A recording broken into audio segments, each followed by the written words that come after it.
Good morning everyone. I'm Michelangelo M. Vasquez from BSCPA 202A and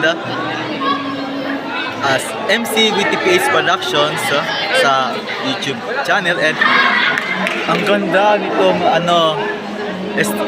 Senior High School Expo na kung saan bagay na ito i-promote para sa betterment of the society.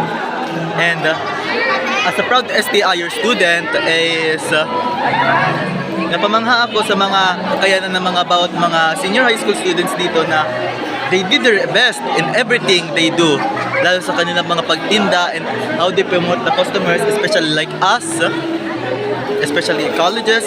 And this is what it means to be, na kailangan i-share natin for the next generation, especially sa next generation of being an STIer. So, salamat po pala everyone and have a nice day. Bye!